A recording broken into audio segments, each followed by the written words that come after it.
Immanuel Kant কোন দেশের দার্শনিক? ইমানুয়েল কান্ট হলেন জার্মান দার্শনিক। তোমার করা উচিত মানে তুমি করতে পারো, এই উক্তির প্রবক্তাকে? উক্তির প্রবক্তা ইমানুয়েল কান্ট।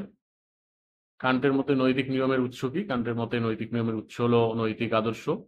বিশুদ্ধ বুদ্ধি কি? বিশুদ্ধ বুদ্ধি হলো সেই প্রত্যয় যেগুলো বুদ্ধির অন্তর্ভুক্ত।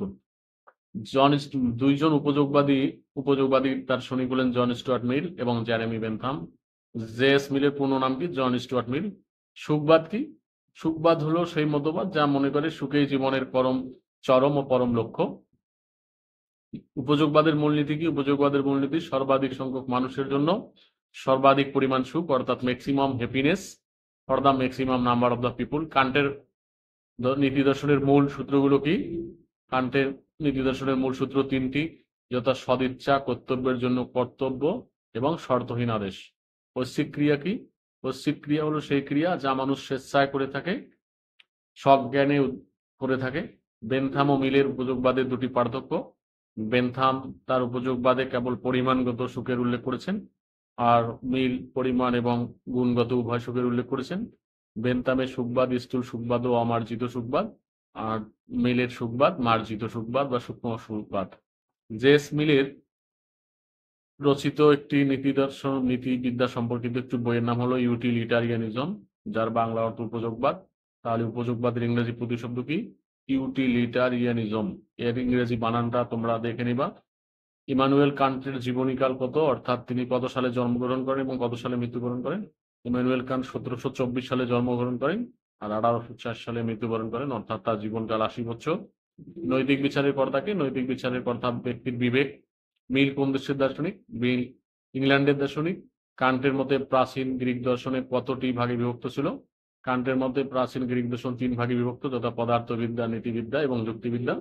কান্টের মধ্যে বৌদ্ধিক প্রকার কয় প্রকার? কান্টের মধ্যে বৌদ্ধিক প্রকারের ক্যাটাগরি 12টি।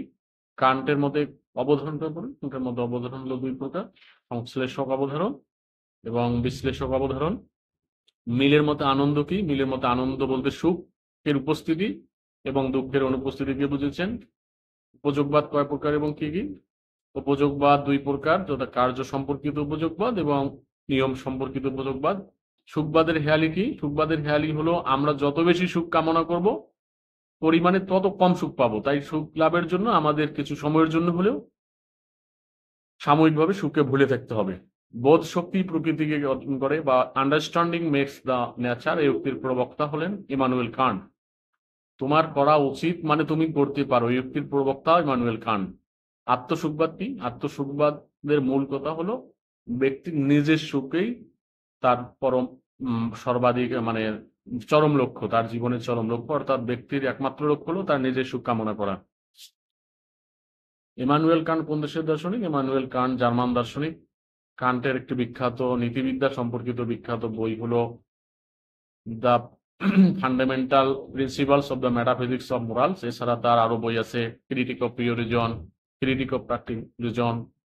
কান্টের মতে নৈতিক নিয়মের উৎস কি? কান্টের মতে নৈতিক নিয়মের উৎস নৈতিক আদর্শ। বিশুদ্ধ বুদ্ধি কি? যে প্রত্যয়গুলো বুদ্ধির অন্তর্ভুক্ত তাকে বলা হয় বিশুদ্ধ বুদ্ধি।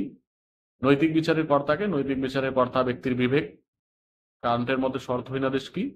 কান্টের মতে শর্তহীন আদেশ বিচার বুদ্ধির উপর নির্ভর করে এবং সে অনুসারে মানুষের মর্যাদা প্রতিষ্ঠিত হয়। জে.এস. মিলের পূর্ণ নাম কি? জে.এস. মিলের পূর্ণ নাম হলো জন স্টুয়ার্ট মিল। উপযোগবাদের মূল কথা কি? উপযোগবাদের মূল কথা হলো সর্বাধিক সংখ্যক মানুষের জন্য সর্বাধিক পরিমাণ সুখ, অর্থাৎ maximum happiness for the maximum number of the পিপুল। ঐচ্ছিক ক্রিয়া কি? ঐচ্ছিক ক্রিয়া হলো সেই ক্রিয়া যা মানুষ স্বেচ্ছায় সজ্ঞানে উদ্দেশ্য সাধনের উপায় সম্পর্কে, অর্থাৎ ফল সম্পর্কে জেনে নিজের ইচ্ছায় সম্পাদন করে। বেনথাম এবং মিলের উপযোগবাদের দুটি পার্থক্য। বেনথাম সুখের পরিমাণগত দিকের উল্লেখ করেছেন, মিল সুখের পরিমাণ ও গুণ উল্লেখ করেছেন। বেনথামের সুখবাদ হলো অমার্জিত সুখবাদ আর মিলের সুখবাদ মার্জিত সুখবাদ। কামনার দ্বন্দ্ব হলো একাধিক কামনার মধ্যে যে দ্বন্দ্ব। কর্তব্য কাকে বলে? কর্তব্য নৈতিক নিয়ম অনুসারে আমাদের যা করা উচিত তাই হলো কর্তব্য। ধন্যবাদ।